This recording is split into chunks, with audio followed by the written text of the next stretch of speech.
Hello everyone, welcome back to our channel. आप सभी का इस यूट्यूब प्लेटफॉर्म पे स्वागत है। मेरा नाम है प्रतिभा। सो स्टूडेंट, तैयार हो जाइए आज फिर से एक नया मॉक टेस्ट देने के लिए। जैसे कि हमने पिछली क्लासेज में भी एक हिंदी का मॉक टेस्ट किया था और आज भी हम मॉक टेस्ट करने वाले हैं। तो ये मॉक टेस्ट आखिरकार इतने इंपॉर्टेंट क्यों होते हैं? वो इसलिए क्योंकि ये आपको एग्ज़ाम की तरह फीलिंग देंगे। जैसे आप एग्ज़ाम में 60 प्रश्न करते हो, वैसे ही आपको यहाँ पे भी लगेगा कि आप जैसे एग्ज़ाम की तरह दे रहे हो। तो इससे ये होता है ना कि जो तैयारी होती है और जो कॉन्फिडेंस डेवलप होता है वो काफ़ी अच्छे से हो जाता है। इसलिए ज़रूरी होता है कि आप मॉक टेस्ट दें। हम वैसे तो ऑनलाइन मॉक टेस्ट देते हैं जिसमें टाइमिंग वगैरह चलती है, देन लास्ट में हमें आंसर पता चलता है, वो भी ठीक है। लेकिन इसके साथ साथ अगर यूट्यूब में भी हमें ऐसे मॉक टेस्ट के मिले जहाँ पे हमें नए नए तरह के क्वेश्चंस करने का मौका मिले तो वो बेस्ट होता है। तो यहाँ पे एक्सप्लेनेशन नहीं होगी, मैंने जैसे पहले ही कहा। एक्सप्लेनेशन अगर कहीं कहीं ज़रूरत होगी तो मैं बताऊंगी, अदरवाइज़ आप जैसे एग्ज़ाम में देते हैं पेपर वैसा ही आपका ये पेपर होगा। और इसमें आपके 60 प्रश्न मिलेंगे हिंदी के, और इसके साथ साथ जैसे हम सामान्य अध्ययन के भी क्वेश्चन कर रहे हैं वो भी लगातार कंटिन्यूस चलेगा। जैसे हम बीच बीच में जनगणना को भी शामिल कर रहे हैं क्योंकि वो भी काफ़ी इम्पोर्टेंट आपका पड़ जाता है। एंड यहाँ पे सारी चीज़ें आपको एक ही चीज़ में मिल जाएगा। So don't worry. यहाँ पे आपको केवल क्या करना है, सिंपल सा चैनल को सब्सक्राइब कर लेना है और बेल आइकन प्रेस कर देना है। इससे बेनिफिट आपको ये होगा कि जब भी हमारी क्लासेस होगी आप तक नोटिफिकेशन पहुँच जाएगा, जिससे आप क्लास ज्वाइन कर सकते हैं। राइट? नहीं होगा तो आप बाद में दीजिएगा, कोई दिक्कत नहीं है। आप बाद में भी क्लास ले सकते हैं, प्लेलिस्ट में सारे वीडियोस पड़े रहते हैं, वहाँ से जाके आप क्लास देख सकते हैं। सबसे इम्पोर्टेंट चीज़ जो मैं बार बार रिपीट करती हूँ, भारत पाकिस्तान जो युद्ध चल रहा है वो तो काफ़ी मतलब बुरी कंडीशन है, और मैं यही कहूँगी कि आप सभी सतर्क रहें क्योंकि पाकिस्तान का कोई भरोसा नहीं रहता है। अभी बीच में कल ही न्यूज़ आई थी कि भाई युद्ध समाप्त हो गया है, विराम हो गया है, लेकिन फिर ऐसा कुछ देखने को मिला कि नहीं, पाकिस्तान की तरफ से फिर से कुछ हरकतें हो रही हैं। तो बेसिकली वो तो इम्पॉर्टेंट है ही हमारे लिए कि उसमें हम थोड़ा सा सतर्कता बरतें, और जो गुजरात पंजाब वगैरह की तरफ से जो लोग रहते हैं वो अपना ध्यान रखें। एंड साथ साथ में स्टडी भी करते जाएं सभी बच्चे। ठीक है? तो चलिए स्टार्ट करते हैं, ज़्यादा बातचीत ना करते हुए आज की क्लास। और मेरे साथ साथ आप भी पेन कॉपी लेके बैठे रहिए और क्या कीजिएगा, अपने मार्क्स काउंट कीजिएगा कि आप कितने क्वेश्चन सही कर पा रहे हैं। राइट? ये आपके लिए सबसे बेस्ट होगा। चलिए, सो पहला क्वेश्चन है आप सभी के सामने। मैं थोड़ा सा जूम कर देती हूँ। पूछा गया है, वह बहुत छोटी लड़की है, वाक्य में विशेष है। वह बहुत छोटी लड़की है, वाक्य में आपसे विशेष पूछा गया है। ठीक है? तो ये आपको बताना है। चलिए, आपके ऑप्शन है वह, बी है बहुत, सी है छोटी और डी है लड़की। तो बताइए इसका जो सही उत्तर होगा वो क्या होगा। आपको फास्ट तरीके से आंसर देना है, और अगर आप चाहते हैं कि मुझे थोड़ा सा और समय मिले तो वीडियो को थोड़ा सा पॉज कर लीजिएगा, देन आप आंसर दीजिएगा। ठीक है? तो मैं आपको आंसर बताती हूँ। आई होप आप सभी ने आंसर दे दिया होगा। आपका जो राइट आंसर होगा वो होगा लड़की। चले, यहाँ पे थोड़ा सा एक्सप्लेनेशन देख सकते हैं। जैसे क्या है कि संज्ञा या सर्वनाम की विशेषता बताने वाले शब्द क्या कहलाते हैं? विशेषण कहलाते हैं। वहीं विशेषण जिस संज्ञा या सर्वनाम की विशेषता बताता है उसे क्या कहा जाता है? विशेष्य कहा जाता है। ठीक है? बस इतनी चीजें इंपॉर्टेंट है। नेक्स्ट क्वेश्चन है आप सभी के सामने, गंगा शब्द का कौन सा पर्यायवाची नहीं है? ये आपको बताना है। सूर तनया, बी है त्रिपथगा, सी है मंदाकिनी और डी है जानवी। तो बताइए गंगा शब्द का कौन सा पर्यायवाची नहीं है? और नहीं वाले शब्द कई बार हमारे गलत हो जाते हैं, तो इसको ये ज़रूर करिएगा, गोला कर दीजिएगा ताकि वो चीज़ें हाईलाइट होती रहें। तो इसका जो राइट आंसर होगा वो होगा सूर्य तनया। थोड़ा सा अगर आप चाहते हैं कि पर्यायवाची देखना तो मैं जल्दी से आपको बता देती हूँ, बहुत ज़्यादा समय नहीं लगेगा इसमें। तो गंगा के अन्य पर्यायवाची हैं। ठीक है? यहाँ पे देव नदी, भगीरथी, विष्णुपगा, देवपगा, ध्रुवनंदा, सुचरिता, देव नदी, सुरसरी, अमर तरंगिनी, विष्णुपदी और नंदीश्वरी। ठीक है? और सूर्य तनया के जो पर्यायवाची हैं यमुना, अर्कजा, कलिंदजा और आपके कालिंदी, काल गंगा, कृष्णा वगैरह, ये सारी चीज़ें हैं। नेक्स्ट क्वेश्चन है, तद्भव शब्द आपको बताना है। ठीक है? याद रखिएगा क्या बताना है आपको, तद्भव। तद्भव तत्सम जानते हैं आपके, तद्भव तत्सम, विशेषण, विशेष, शुद्ध वाक्य। ठीक है? ये सारी चीज़ें आपके आर एग्जाम में पूछी जाती हैं। भ्राता, नीरव, स्नेह और डी है दूध। तो तद्भव आपको बताना है कि तद्भव कौन सा है। संस्कृत के डायरेक्ट वैसे के वैसे रखने वाले जो शब्द होते हैं वो तत्सम हो जाते हैं, और जैसे बोलचाल की भी भाषा में जो हम शब्द बोलते हैं वो आपके तद्भव हो जाते हैं। तो जैसे आपका ऑप्शन जो डी है यानी दूध, ये आपका क्या है, तद्भव है। तो मेरे साथ साथ आप भी आंसर कर रहे हैं ना। ये बेस्ट पार्ट होता है जब भी हम अगर क्वेश्चन करें तो ऐसा नहीं कि बस मोबाइल लेके लेट के आराम से देख रहे हैं, नहीं, उसके साथ साथ अगर हम नोट डाउन भी करते चले जाते हैं तो फिर वो चीज़ें हमारे परमानेंटली माइंड पे रहता है। निम्नलिखित में से कौन सा शब्द सूर्य का पर्यायवाची है, ये आपको बताना है। आपके ऑप्शंस हैं जानवी, राकेश, दिनकर और डी है वनिता। तो आपको बताना है सूर्य का पर्यायवाची पूछा गया है आपसे, एक बार फिर आप क्वेश्चन देख लें। सूर्य का पर्यायवाची पूछा गया है, ठीक है। तो जो सूर्य का पर्यायवाची होगा वो क्या होगा, आप सभी को पता होगा, दिनकर। ऑप्शन जो सी है दिनकर, ये आपका सही उत्तर है। और भी अगर आपको देखना है सूर्य के पर्यायवाची तो देख लीजिए, दिवाकर, भास्कर, सविता, भानु, दिनेश, मार्तंड और अंशु मालिक, ये सूर्य के अन्य पर्यायवाची हैं। आप चाहें तो लिख सकते हैं, इससे ये फायदा होगा कि अगर अदर सूर्य के पर्यायवाची पूछे जाते हैं तो आप इसको कर सकते हैं। नेक्स्ट क्वेश्चन है आप सभी के लिए कि दूसरे की जगह अस्थायी रूप से काम करने के लिए नियुक्त के लिए एक शब्द क्या होगा, ये आपको बताना है। आपके ऑप्शन है तदर्थ, बी है अंशकालिक, सी है पदेन और डी है स्थानपन्न। तो दूसरे की जगह अस्थायी रूप से, मतलब स्थायी तो परमानेंट होता है, अस्थायी मतलब जो परमानेंट नहीं है, ठीक है। तो अस्थायी रूप से काम करने के लिए नियुक्त के लिए जो एक शब्द होगा वो क्या होगा, स्थानपन्न, ठीक है। अंशकालिक भी होता है कुछ समय के लिए, ठीक है। चलो नेक्स्ट क्या है, नेक्स्ट क्वेश्चन है आप सभी के लिए। निम्नलिखित में से शुद्ध वाक्य आपको बताना है। राम मुझसे कहा, राम ने मुझको कहा, सी है राम ने मुझसे कहा और डी है राम ने मुझे कहा। तो आपको बताना है इन चारों ऑप्शनों में से कौन सा ऑप्शन है जो आपका शुद्ध वाक्य होगा। तो right answer is option C, Ram ने मुझसे कहा, ये आपका सही उत्तर है। कई बार क्या होता है, शुद्ध वाक्य जब हम बोलते हैं तो ऑटोमेटिक हमें समझ में आता है कि ये सेंटेंस में कुछ तो मिस्टेक्स है, तो वो वैसे भी अशुद्धि हो जाएगा, ठीक है। तो यहाँ पे संज्ञा के स्थान पर प्रयुक्त होने वाले शब्दों को क्या कहा जाता है, सर्वनाम कहते हैं। जैसे मैं, वह, वे, उन्हें, अपने, तुम, हम, ये सारी चीज़ें। सर्वनाम के 6 भेद हैं, याद रखिएगा, केवल भेद के मैं नाम बता रही हूँ आपको। पुरुषवाचक, अनिश्चयवाचक, निजवाचक, प्रश्नवाचक, निश्चयवाचक और संबंधवाचक। लिखना चाहें आप लिख सकते हैं।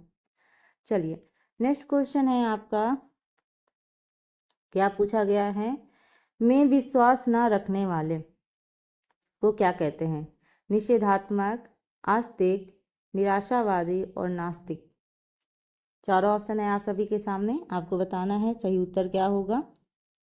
तो इसका सही उत्तर है आपका नास्तिक, या आप इसको ईश्वर हो सकता है, ईश्वर में विश्वास न रखने वाले नास्तिक, ठीक। चले, निषेधात्मक मतलब मनाही करने वाले, आस्तिक मतलब ईश्वर में विश्वास करने वाले, वहाँ ईश्वर होगा, ठीक है। निराशावादी मतलब संसार को निराशा या उदासीन की दृष्टि से देखने वाले। नेक्स्ट क्वेश्चन है आप सभी के सामने, निम्नलिखित में से किस शब्द की वर्तनी शुद्ध है। ऑप्शन ए सन्यासी, बी सन्यासी, सी सन्यासी और डी सन्यासी। बोलने में सेम ही लगेगा, बस आप जब देखेंगे तो आपको जो लिखावट है उसमें मिस्टेक लगेगी। तो यहाँ पे जो शुद्ध अगर हम बात करें तो आपका होगा ऑप्शन पहला सन्यासी, ठीक है। ऑप्शन जो पहला है वो आपका क्या है, शुद्ध है। नेक्स्ट क्वेश्चन की ओर बढ़ते हैं और देखते हैं क्या पूछा गया है। तुम किस देश में रहते हो, वाक्य में विशेषण है। तुम, किस, देश और में, चारों चीजें लिखी हुई हैं। आपको बताना है कौन से वाक्य में विशेषण है, ठीक है। तो विशेषण है ऑप्शन बी में यानी किस, ठीक है। चलिए तो विशेषण क्या है? जो शब्द संज्ञा सर्वनाम शब्दों की विशेषता बताते हैं उन्हें क्या कहा जाता है? विशेषण कहा जाता है। याद रखिएगा, क्योंकि कई बार विशेषण की डिफिनीशन भी पूछ लेते हैं, तो हमें विशेषण, विशेष, संज्ञा, सर्वनाम, इन सभी की क्या करनी चाहिए? डिफिनीशन यानी परिभाषा भी याद होनी चाहिए। कई दफ़ा पूछ लिया जाता है। इसके 8 भेद हैं: गुणवाचक, व्यक्तिवाचक, संख्यावाचक, प्रश्नवाचक, परिमाणवाचक, बोधक, सार्वनामिक और संबंधवाचक। तो ये 8 भेद हैं। आप लिखना चाहें तो लिख सकते हैं। बाकी इसके अंदर से क्वेश्चन आते हैं डायरेक्टली। मुझे लग रहा है शायद 1-2 क्वेश्चन होते होंगे जो ऐसे में आते होंगे, जिसमें पूछा जाता होगा वाक्य देके कि कौन सा विशेषण है। लेकिन ज़्यादातर केसेस में ये होता है कि आपके उसके अंदर से डीप क्वेश्चन पूछा जाता है, क्योंकि आरो आरो इतना इजी एग्ज़ाम तो है नहीं कि बहुत सिंपल सा क्वेश्चन आपसे पूछ लिया जाए। तो इसलिए थोड़ा सा ज़्यादा इसके अंदर भी पढ़ने लायक है। निम्नलिखित में से कौन सा पर्यायवाची शब्द का जोड़ा है? प्रभाकर सुधाकर, वनिता वामा, अनुचर जलचर और डी है नदी नीरधी। तो चारों ऑप्शन आप सभी के सामने हैं, आपको बताना है राइट आंसर क्या होगा। आपको अगर ये क्लासेस इफेक्टिव लग रही हों तो आप लाइक कर सकते हैं, और मैं चाहूँगी कि आप सबसे ज़्यादा शेयर करें, क्योंकि शेयर करने से जो ये क्लासेस हैं ये अदर लोगों तक भी पहुंच पाएंगी, ताकि उनको भी इससे संबंधित जो बेनिफिट्स हैं वो मिल सकें। तो आप सभी शेयर कर सकते हैं, ठीक है। तो इसका जो राइट आंसर होगा वो होगा आपका ऑप्शन बी, वनीता वामा। चलिए, इसके अन्य पर्यायवाची शब्द की बात करें तो पत्नी, भार्या, दारा, बेगम, ठीक है, कलत्र, प्राणप्रिया, वधू, अर्धांगिनी, अर्धांगिनी, वाह, सधर्मिणी और गृहिणी, बहू, जोरू, वामागिनी। तो ये रहे। चलो, नेक्स्ट है, किए गए उपकार को मानने वाला के लिए एक शब्द है कृतघ्न, कृतज्ञ, परोपकारी या फिर हितैषी। तो चारों ऑप्शंस आपके सामने हैं और आप देख सकते हैं कि आपके क्वेश्चन ऐसे हैं। ये मैं केवल बोलने के लिए नहीं कह रही हूँ, आप अगर प्रीवियस ईयर क्वेश्चन भी सॉल्व किए होंगे तो आपको पता होगा कि ऐसे क्वेश्चंस पूछे जाते हैं। और उन्हीं क्वेश्चनों की अगर आप प्रैक्टिस बार बार करेंगे तो नेचुरल सी चीज़ है, जब हम किसी चीज़ की बार बार, मान लो कोई आदमी है, कोई चीज़ है, अगर आप उसे बार बार देखते हो तो ना चाहते हुए भी वो माइंड पे आ ही जाएगा। तो यहाँ पे आप का जो राइट आंसर होगा वो क्या होगा? तो ये होगा आपका ऑप्शन बी, यानी कृतज्ञ, ठीक है। ये आपका राइट आंसर होगा। तो आपके भी आंसर सही जा रहे होंगे मेरे साथ साथ, मैं तो आपसे यही उम्मीद कर रही हूँ। लेकिन आप बताते नहीं हो, आप सभी लोग बहुत छुपे रुस्तम हो भाई, आप सभी लोग बताते ही नहीं हो कि आपके कितने नंबर आए। अरे कम आए हो, ज़्यादा आए हो, क्या फ़र्क पड़ता है ना। मुझे तो मतलब ये चीज़ होता है कि चलो आपने कम से कम किया, तो इस चीज़ का वेरिफिकेशन रहता है कि यस, आप मेरे साथ साथ क्वेश्चन कर रहे हैं, चाहे बाद में कर रहे हो, चाहे पहले क्लास ले रहे हो, बट कर तो रहे हैं। लेकिन अगर आप ऐसे ही नहीं करोगे साथ साथ में तो फिर मुश्किल हो जाएगी भाई। इस बार एग्ज़ाम क्लियर करना है। विधि का विलोम है निधि, निरोध, संविधि और निषेध, ठीक है। तो चारों ऑप्शन आप सभी के सामने हैं। विधि का आपसे विलोम पूछा गया है, तो आपका जो विधि का विलोम होगा वो क्या होगा? ऑप्शन डी, निषेध, ठीक है। चलिए, तो देखो, विधि के पर्यायवाची शब्द की अगर हम बात करें तो विधि के जो पर्यायवाची शब्द हैं वो है विधाता, प्रजापति, निर्माता, धाता, चतुरानन, प्रजाधिप, ब्रह्मा और अज। वहीं निषेध की पर्यायवाची की बात करें तो मनाही, प्रतिबंध, रोक, बाधा और अस्वीकृति, ये सारी चीज़ें हैं। मैंने कुछ जगह जो बीच बीच में इंपॉर्टेंट है तो मैंने थोड़ा सा लिख दिया था, ताकि वो चीज़ें आप एक्स्ट्रा जो चीज़ें होती हैं उनको आप मेंशन करना चाहें तो अपने नोट्स में ऐड कर सकते हैं, ठीक है। यहाँ पे देखिए, निम्न में से किस शब्द की वर्तनी शुद्ध है, आपको शुद्ध बताना है। लिखा है जिजीविषा, जिजीविषा, पढ़ने में सेम ही लगेगा आपको कि जैसे हम पढ़ रहे हैं जिजीविषा और ये जिजीविषा। तो शुद्ध देखिए, देखने में आपको समझ में आएगा कौन सा शुद्ध है। क्वेश्चन नंबर जो 13 है ये आपको बताना है। जल्दी जल्दी आप सभी आंसर कीजिए, क्योंकि हमें करने हैं 60 क्वेश्चन, ठीक है। तो बहुत ज़्यादा समय नहीं लेंगे। आपका राइट आंसर है ऑप्शन सी। देख लीजिए एक बार। और देखो, अगर आपको चाहिए कि आपको जो शुद्ध वर्तनी वाले हैं वो हमेशा के लिए परमानेंटली याद रहें, तो आपको ये शब्द अपने रफ कॉपी में लिखना पड़ेगा। अगर आप एक बार रफ कॉपी में ये शब्द लिख लेते हैं ना, तो आप फिर शुद्ध ऑटोमेटिक आप बता लोगे, उस पर फिर दिक्कत नहीं होगी। नेक्स्ट है तत्सम शब्द बताइए, आपको बताना है तत्सम। ऑप्शन है केला, घोड़ा, जीर्ण और या फिर मोर। तो तत्सम शब्द आपको बताना है क्या होगा। तो तत्सम शब्द की बात करें तो राइट आंसर है सी, जीर्ण। ठीक है। राजा शब्द का विलोम है। राजा शब्द का क्या विलोम होगा? रंक, गरीब, निर्धन या फिर डी क्या है? फकीर। तो राजा का तो आप जानते हैं, इसका तो आप सभी लोग बहुत फास्ट आंसर दे रहे होंगे। इसका जो राइट आंसर है वो है रंक, राजा रंक। ठीक है। राजा, अमीर, रंक, गरीब।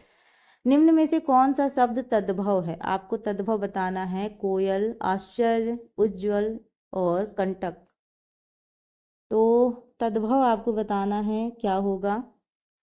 तो तद्भव की बात करें तो राइट आंसर है कोयल, ऑप्शन पहला। तो देखो, कोयल का अगर हम बात करें तत्सम की, तो कोयल का तत्सम होगा कोकिल। आश्चर्य का तत्सम की बात करें तो अचरज होगा। उज्ज्वल की उजाला होगा और कंटक का होगा कांटा। कंटक, उजाला, सॉरी, जो उज्ज्वल है ये कई बार पूछा गया है तो देख लीजिएगा। नेक्स्ट क्वेश्चन है, निम्न में से कौन सा शब्द तद्भव है? जल, नग्न, तीन या भ्रमर। तद्भव पूछा गया। तद्भव तत्सम मैं कई बार मेंशन कर रही हूँ आपको।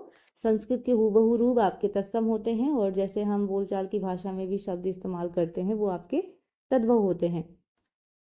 तो यहाँ पे अगर हम बात करें तो आपका जो राइट आंसर होगा वो होगा ऑप्शन सी, तीन।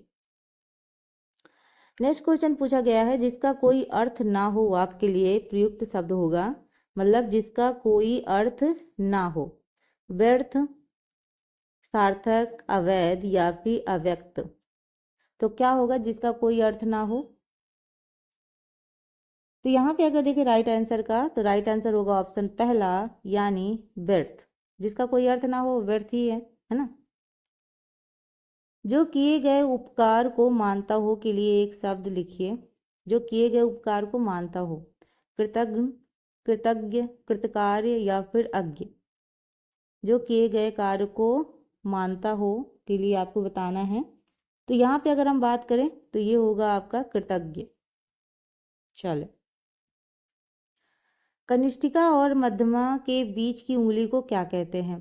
ये तो आपको ऑप्शन में भी आपको समझ में आएगा, लेकिन आपको इसको शुद्ध बताना है। ठीक है। अनामी, अनिमिका, अनामिका या फिर अनामिका। तो चारों ऑप्शन है आप सभी के सामने। राइट आंसर है आपका अनामिका, ऑप्शन जो डी है ये आपका सही उत्तर है। बढ़ते हैं नेक्स्ट क्वेश्चन की तरफ। 30 क्वेश्चन हमारे अभी हैं हमारे पास और हमें इसे कंप्लीट करना है। यहाँ पे बात करें, इनमें से शुद्ध वर्तनी का शब्द है मैथिली शरण, मथली शरण, मैथिली शरण या फिर मैथिली शरण। तो चारों ऑप्शन आप सभी के सामने हैं, आपको शुद्ध बनाना है क्या है। ठीक है। तो शुद्ध अशुद्ध शब्द पूछे जाते हैं आपके। अगर हिंदी तो आपको इतना थोड़ा बहुत तो पढ़ना पड़ेगा और प्रैक्टिस करोगे तो ऑटोमेटिक सही हो जाएगा। यहाँ पे राइट आंसर होगा आपका मैथिली शरण, ऑप्शन जो सी है वो आपका सही उत्तर होगा। चलिए, नेक्स्ट है, बर्बर का विलोम आपसे पूछा गया है। उर्वर, अबरबर, सभ्य और सीधा। तो बर्बर का विलोम क्या होगा? जल्दी जल्दी आप सभी आंसर दे सकते हैं। आई होप आप सभी की तैयारी बेहतर चल रही होगी, क्योंकि अब समय तो बहुत कम बचा है। मई मतलब अब लास्ट ही आने वाला है मई का। एंड जुलाई में आपका एग्ज़ाम है, लास्ट जुलाई को है। लेकिन फिर भी यहाँ पे बात करें तो आपका जो राइट आंसर होगा वो क्या होगा? सभ्य होगा। आप जानते हैं आजकल जो एग्ज़ाम होते हैं उनका कोई भरोसा नहीं है। एग्ज़ाम की डेट ही नहीं आती। जैसे टीजीटी पीजीटी का क्या हाल चल रहा है, हर वक्त डेट चेंज होती रहती है और कोई कंफर्म ही नहीं रहता। ध्वंस का विलोम आपको बताना है क्या है? विध्वंस, निर्माण, विनाश या फिर सृजन। तो इसका क्या होगा? निर्माण, ऑप्शन बी।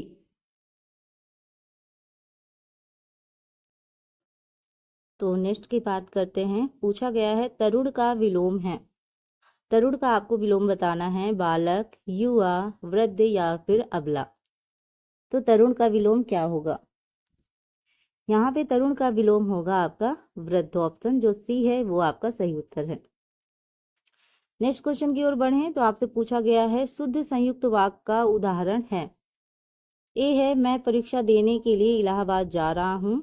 मुझे परीक्षा देनी है अतः दिल्ली जा रहा हूँ। मुझे परीक्षा देनी है और मैं गोरखपुर जा रहा हूँ। मैं वाराणसी जा रहा हूँ क्योंकि मुझे परीक्षा देनी है।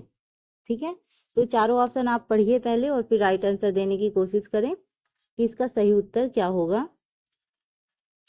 तो यहाँ अगर हम बात करें राइट आंसर की, तो राइट आंसर आपका होगा मुझे परीक्षा देनी है और मैं गोरखपुर जा रहा हूँ। ऑप्शन जो सी है वो सही उत्तर है। नेक्स्ट क्वेश्चन की बात करें तो शुद्ध वाक्य आपको बताना है। ठीक है, देखते हैं आपके ऑप्शंस नीचे हैं। आपका ये लिखा हुआ है कि शोक है कि आपने मेरे पत्रों का कोई उत्तर नहीं दिया। दुख है कि आपने मेरे पत्र का उत्तर नहीं दिया। क्षोभ है कि आपने मेरे पत्र का सही उत्तर नहीं दिया। खेद है कि आपने मेरे पत्रों का कोई उत्तर नहीं दिया। तो ये चारों ऑप्शन है, आपको बताना है क्या पूछा गया है, शुद्ध वाक्य पूछा गया है। अब आप बताइए ये चारों ऑप्शन में से कौन सा ऐसा ऑप्शन है जो सही होगा। तो यहाँ अगर हम बात करें सही उत्तर की, तो सही उत्तर आपका होगा खेद है कि आपने मेरे पत्रों का कोई उत्तर नहीं दिया। ऑप्शन जो डी है वो सही उत्तर है। नेक्स्ट क्वेश्चन है 27। पूछा गया है शुद्ध वर्तनी का चयन कीजिए। ए है कौशल्या, बी है कौशल्या, सी है कौशल्या या डी है कौशल्या। बोलने में वैसे आपको सेम सेम ही थोड़ा सा लगेगा, लेकिन आपको देख के बताना है कि आपका जो राइट उत्तर है यानी शुद्ध वर्तनी का जो शब्द है वो कौन सा है। तो यहाँ अगर हम बात करें तो आपका जो ऑप्शन ए है यानी कौशल्या, ये आपका सही उत्तर है। देख के ही पता चल रहा है। ठीक है, चलिए नेक्स्ट क्वेश्चन है जिसका आदि ना हो वाक्यांश के लिए एक शब्द है अनंत, अनादि, अनस्वर या फिर डी है असंख्य।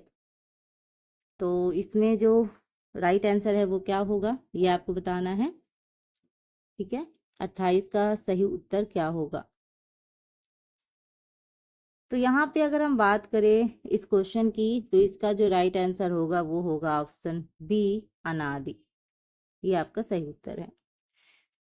ठीक, चलिए मर्मज्ञ शब्द के लिए वाक्य है जो कुछ नहीं जानता हो अब कुछ जानने वाला, मतलब सब कुछ जानने वाला अब नहीं होगा सब होगा। किसी बात का मर्म जानने वाला जो थोड़ा जानता हो। तो चारों ऑप्शन आप सभी के सामने हैं। ठीक है, यहाँ ये हो सकता है। चलिए बताइए इसका सही उत्तर क्या होगा। तो सही उत्तर होगा किसी बात का मर्म जानने वाला। ठीक है, चलिए नेक्स्ट क्वेश्चन है आप सभी के सामने। थोड़ा सा मुझे छोटा करना पड़ेगा अदरवाइज आपको दिखेगा नहीं। सॉरी। पूछा गया है जिसे ईश्वर में विश्वास नहीं है के लिए दिए गए शब्दों में एक सही शब्द है नास्तिक, आस्तिक, पुजारी या फिर भक्त। शायद हम इस क्वेश्चन को पहले भी कर चुके हैं, मे बी, है ना। चलो कोई बात नहीं, अगर दोबारा भी कर रहे हैं तो एक तरीके से याद ही हो जाएगा। तो इसका जो राइट आंसर होगा वो होगा आपका ऑप्शन ए नास्तिक। चले स्वेद से उत्पन्न होने वाला वाक्यांश के लिए एक शब्द होगा जो स्वेद से उत्पन्न होने वाला है। पहला है स्वेदज और आपका बी है अंडज, सी है पिंडज और डी है उभयज। तो चारों ऑप्शनों में से कौन सा ऑप्शन सही होगा। तो ये आपका होगा ऑप्शन पहला स्वेदज। चले नेक्स्ट क्वेश्चन की ओर बढ़ते हैं। मैं फास्ट तरीके से इसलिए करा रही हूँ क्योंकि ये मॉक टेस्ट है। मॉक टेस्ट को आप अपने एग्जाम की तरह दीजिए।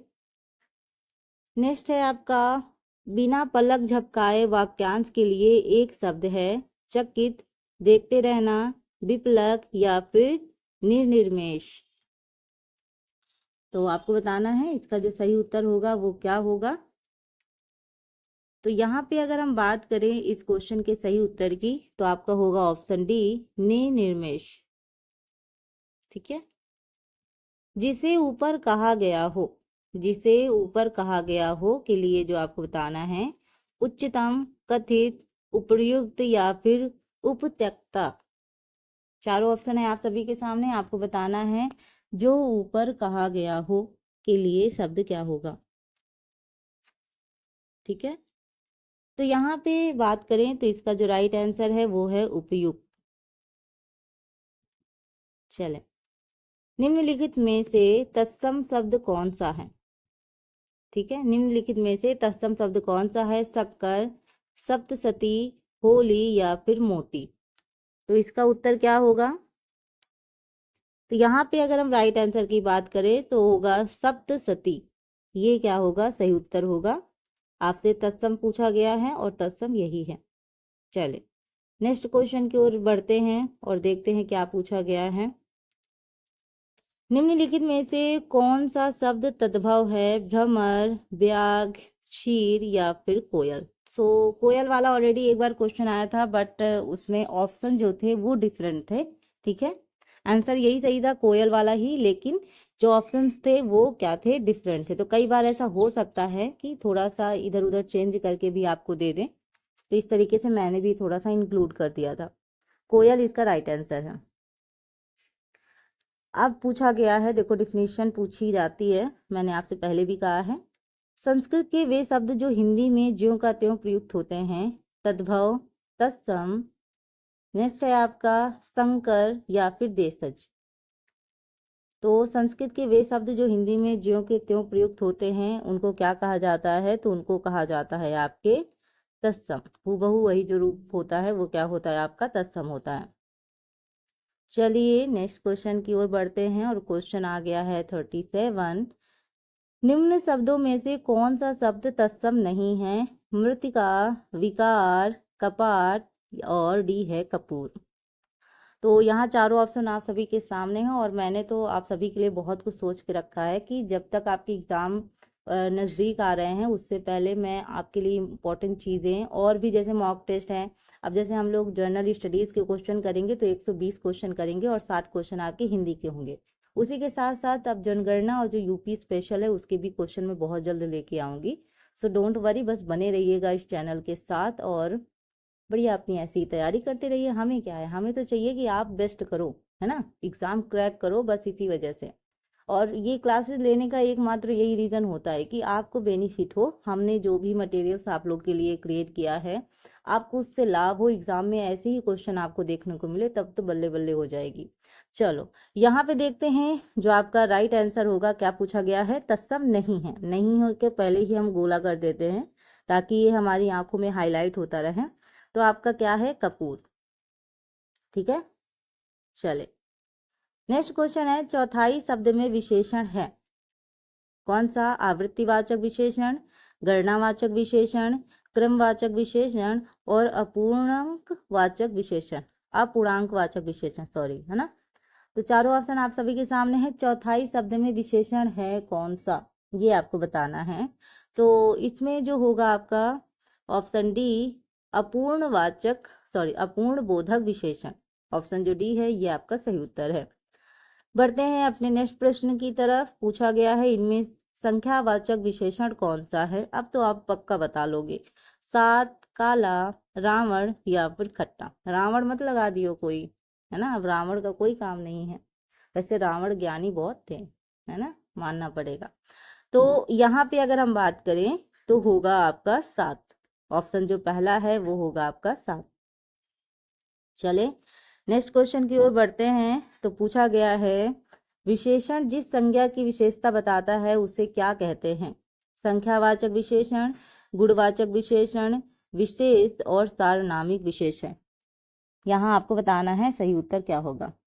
अब तो आप बिल्कुल मैच भी नहीं देख सकते क्योंकि मैच भी अब अभी अभी तक तो बिल्कुल पोस्टपोन ही हो चुके हैं एक तरीके से। जैसे ये युद्ध चल रहा है पाकिस्तान और अमेरिका का, बीच में तो लगा तो काफ़ी भयंकर युद्ध हो जाएगा, है ना, लेकिन बीच में लगा कि नहीं अब शायद ब्रेक लग जाएगा क्योंकि और भी जो कंट्री होती है उनका भी तो कहीं ना कहीं थोड़ा बहुत प्रेशर होता होगा ना, तो इसमें थोड़ा सा रहता है। लेकिन मैच वगैरह जो होने वाले थे वो अभी फिलहाल के लिए थोड़ा सा रुक गया है, बाकी अब कब होंगे पता नहीं, तो इसलिए तैयारी अच्छे से कर लो। यहाँ पे बात करें सही उत्तर की तो क्वेश्चन नंबर जो 40 है उसका जो सही उत्तर होगा वो होगा आपका सी, विशेष। यानी विशेषण जिस संज्ञा की विशेषता बताता है उसे क्या कहते हैं? विशेष्य कहते हैं। और विशेषण विशेष से प्रश्न आते हैं। अब देखो पूछ लिया गया है कि विशेष्य वह शब्द होता है, क्या है? अब देखते हैं ऑप्शन। जिस शब्द की विशेषता बताई जाती है जिस शब्द के द्वारा विशेषता बताई जाती है, जिस हेतु विशेषता बताई जाती है, या फिर डी उपरोक्त में से कोई नहीं। तो चारों ऑप्शन आप सभी के सामने हैं। आपसे विशेष के बारे में पूछा गया है, अब आपको बताना है इसका जो सही उत्तर होगा वो क्या होगा।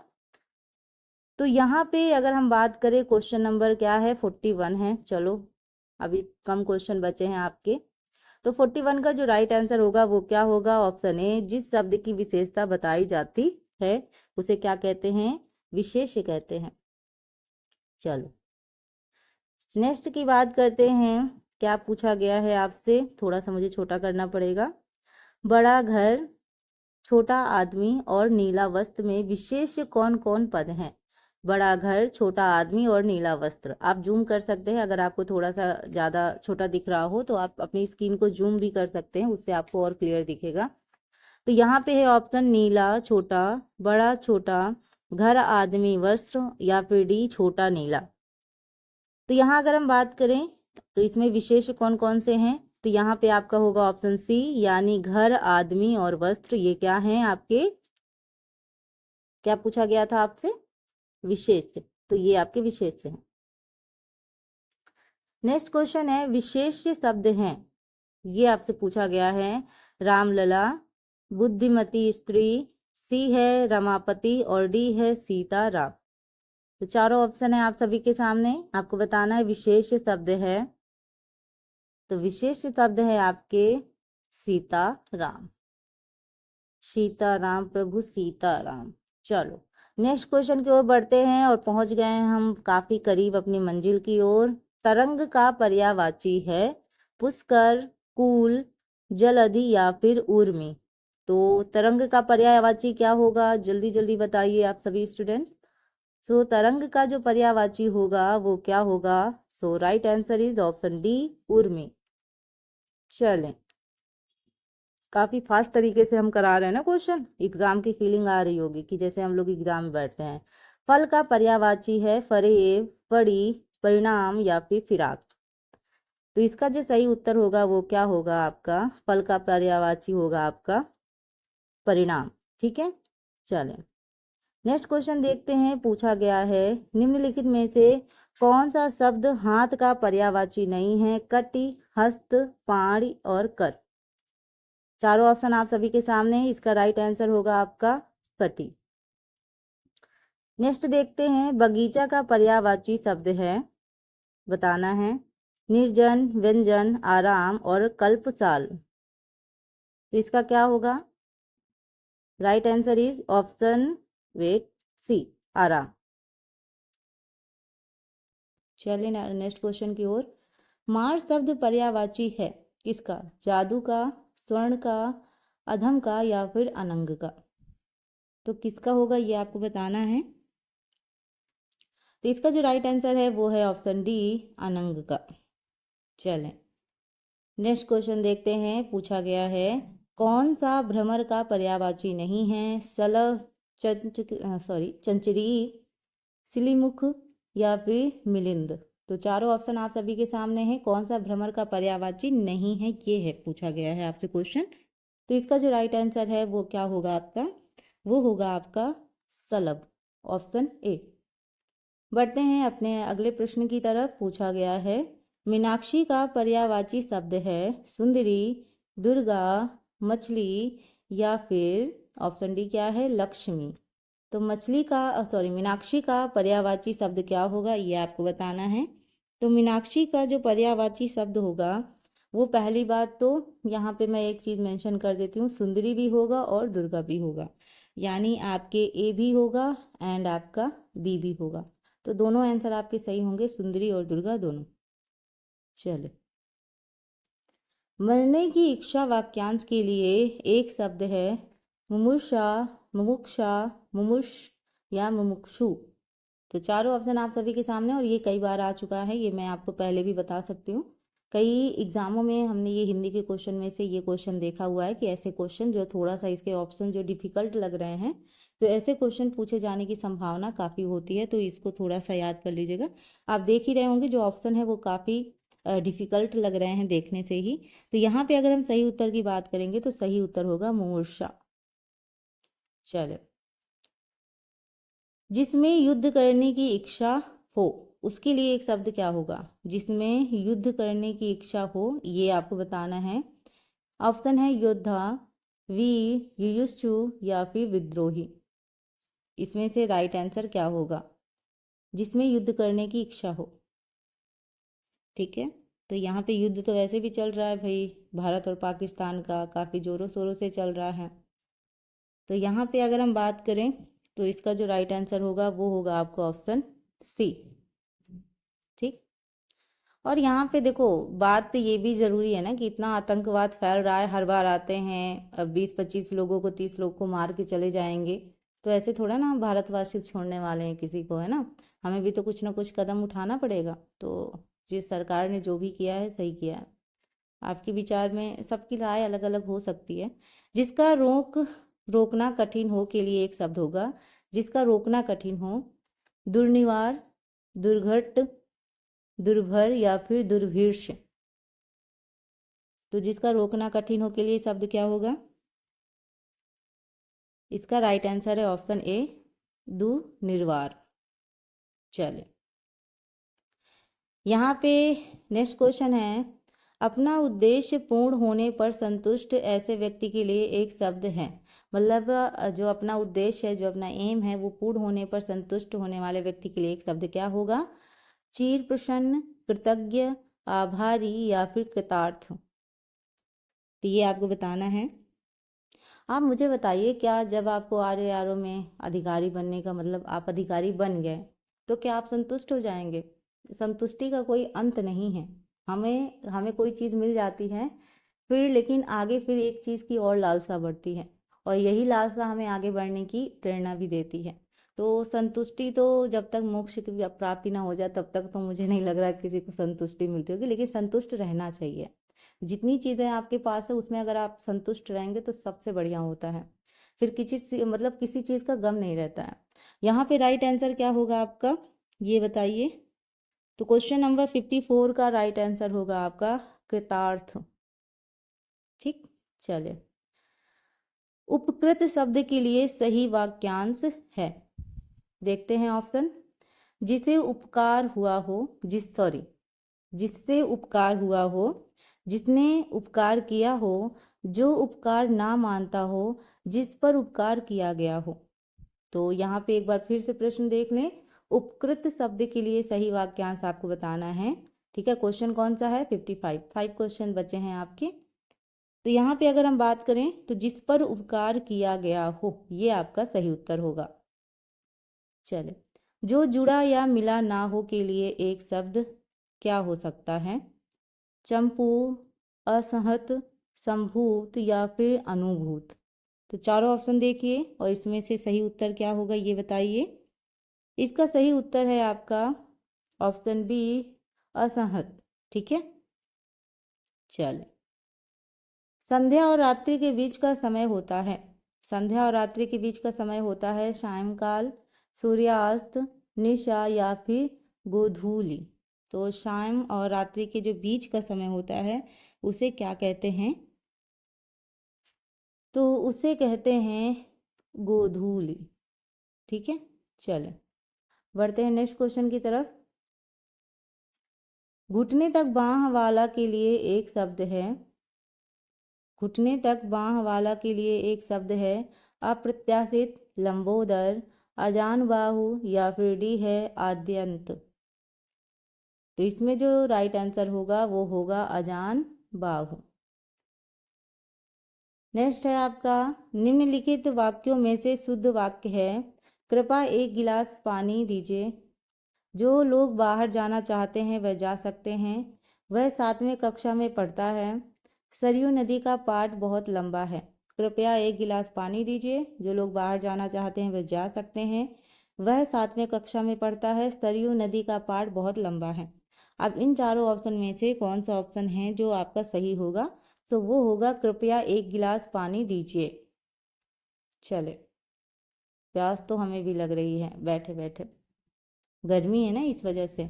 निम्नलिखित में से कौन सा शब्द विशेष है? याद रखिएगा, विशेष पूछा गया है। पौष्टिक, पाठकीय, भावुक या फिर विषाद। तो चारों ऑप्शन देखिएगा और इसमें से अगर हम सही उत्तर की बात करेंगे तो सही उत्तर आपका क्या होगा? विषाद। तो ये रहे आपके इम्पोर्टेंट क्लास। आई होप आप सभी को जो आज का सेशन है वो पसंद आया होगा। मेरी तरफ से लगातार कोशिश यही रहती है कि मैं आपके लिए ऐसे क्वेश्चंस लेके आऊँ जो आपको डायरेक्टली एग्जाम में मदद करें। यहाँ पे आपको जो सेशन मिल रहे हैं वो लगातार कंटिन्यूअस ऐसे ही मिलते रहेंगे और मैं इम्प्रूवमेंट करने की कोशिश करूँगी और भी जो न्यू ट्रेंड में क्वेश्चन चल रहे हों जिनके आने की संभावना है और ऐसे क्वेश्चन जो अलग अलग एग्जाम में पूछे गए हैं वो क्वेश्चन भी मैं इंक्लूड करूँगी। तो ये जो सारी चीज़ें हैं ये लगातार आपको मिलेंगी, तो यहाँ से आपको बेनिफिट ज़रूर होगा। तो जिन्होंने मेरा चैनल सब्सक्राइब कर रखा है उनको भी थैंक यू और जो इस वक्त मेरा क्लास देख रहे हैं उनको भी बहुत बहुत थैंक यू कि आप सभी ने अपना जो कीमती समय है वो मुझे दिया और मैं आपको बिल्कुल भी निराश नहीं करूँगी। आपके लिए बेस्ट क्लासेस प्रोवाइड होगी। एंड आज तो बहुत ही इंपॉर्टेंट डे है, आज है मदर्स डे। आप सभी लोगों की मम्मियों को मदर्स डे की हार्दिक शुभकामनाएं। और मदर्स डे केवल वन डे नहीं होना चाहिए, हमेशा होना चाहिए। वाई? क्योंकि हम कई बार क्या करते हैं कि मदर्स डे को तो स्टेटस अच्छे अच्छे लगा के दिखाते हैं कि यस हम मदर्स डे सेलिब्रेट कर रहे हैं, लेकिन कुछ लोग ऐसे भी होते हैं जो जो मम्मी पापा हैं उनकी रिस्पेक्ट नहीं करते हैं। तो मेरी रिक्वेस्ट है कि सिर्फ एक दिन नहीं, हमेशा मम्मी पापा की रिस्पेक्ट करिए। अगर आप चाहते हैं कि आपको अचीवमेंट मिले तो वो उन्हीं की ब्लेसिंग से मिलेगा। आपकी मेहनत और आपके मम्मी पापा की ब्लेसिंग ही आपको ऊंचाइयों तक ले जाएगी। एंड मैं भी अपनी मम्मी को थैंक यू बोलना चाहूँगी क्योंकि आज जो भी मैं हूँ और वो सब मेरे मम्मी पापा की वजह से। सो काफ़ी अच्छा मोमेंट होता है आज का मदर्स डे का, मेरे लिए बहुत ही स्पेशल है आज का डे। एंड आई होप आप सभी के लिए भी स्पेशल होगा। मिलते हैं अपनी नेक्स्ट क्लास में, तब तक अपना ख्याल रखिएगा, अपने माता पिता का ख्याल रखिएगा। Thank you for watching, thank you so much, bye bye.